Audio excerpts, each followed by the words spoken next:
Mga ka-MB, eto napakaganda kasi nga, pinag-uusapan na rin naman natin ang mga kabataan.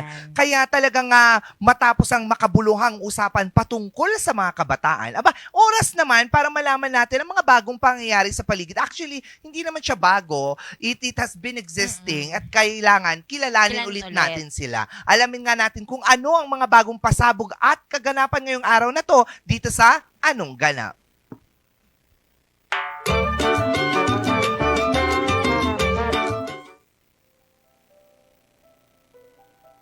Mahigit 1.8 bilyong kabataan kasalukuyang naninirahan ngayon sa ating mundo. Isang napakalakas na pwersa ng boses, pangarap at lakas na humakbang para baguhin ang kinabukasan. Tuwing ika-12 ng Agosto, ipinagdiriwang natin ang International Youth Day, isang espesyal na araw para pahalagahan ang sigla at ideyang hatid ng kabataan. Para itong award ceremony, pero para sa ating lahat, na patuloy kumikilos para sa mas magandang bukas. Noong 1999, itinatag ng United Nations ang araw na ito bilang pagkilala sa mahalagang papel ng kabataan sa pagbuo ng mas mapayapa, makatarungan at maunlad na mundo. Ngayong 2025, extra special ang selebrasyon. Ito ang ika-10 anibersaryo ng 2030 Agenda for Sustainable Development. Para itong 10th birthday party, pero para sa isang malaking plano para sa mundo. Tapusin ang kahirapan, alagaan ang planeta, at tiyakin na may kapayapaan at kasaganaan ang lahat. Kasama rito ang 17 Sustainable Development Goals mula sa kalidad na edukasyon, malinis na tubig, gender equality, hanggang sa laban kontra climate change. Marami man ang layunin, mas marami tayo para kumilos. Hindi lang to trabaho ng gobyerno o malalaking organisasyon. Tayo rin ang bida.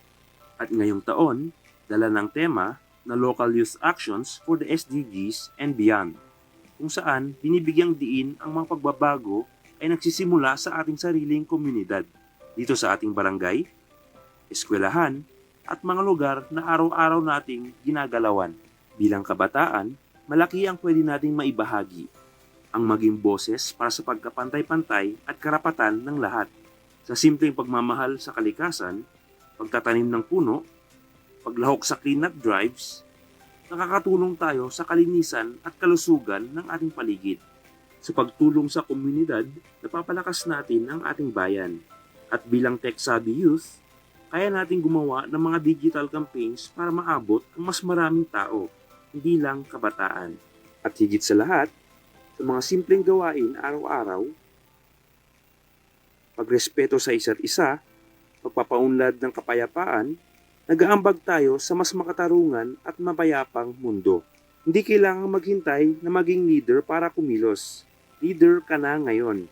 Simulan natin sa maliit, gawin natin ng may puso, at tuloy-tuloy tayo hanggang sa makita natin ang isang mundong walang naiiwan. Happy International Youth Day! Bongga naman! Panahon pala, araw pala natin ngayon. Mga youth, mga kabataan.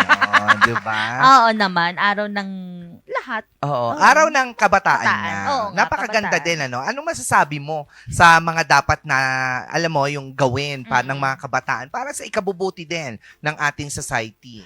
Feeling ko bilang isang parte ng, ano pa rin naman ako, youth pa rin naman ako, pero napaka-importante na dapat inaalam natin, tayong mga bata, inaalam na natin kung ano nga ba yung mga problema sa ating bansa para tayo mismo ang magiging solusyon doon. At syempre, ngayon nga na International Youth Day, syempre, alamin at kilalanin din natin ang kwento ng mga kabataan kung ano ang kaya nilang i-offer para sa success ng community at syempre, yung kanilang future. Because we always believe, dun nga sa sinabi ni Jose Rizal, Na ang kabataan ay ang pag-asa ng ating bayan. tama yan. Ikaw ba naniniwala ka na isa ka sa magiging pag-asa ng bayan? Well, oo naman kasi... Bakit parang merong kwan doon?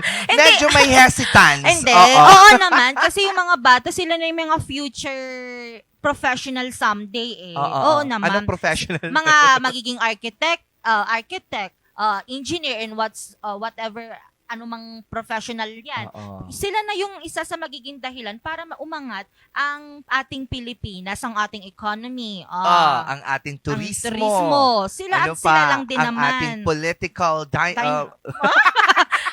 Oo, Oo. syempre, mga kabataan ngayon, malay natin, si Aaron na pala ang next na presidente. Oo. Hindi natin alam, si Mark Balbin na ang next na Mm-mm. secretary, di ba? Tsaka napaka-importante Mm-mm. na sa atin ngayon pa lang, marunong na tayo sumali sa mga, tawag doon, clean up drive. Yes! Ganun pa lang na pamamaraan, makakatulong ka na kahit bata ka pa lang. Yes! That's very important.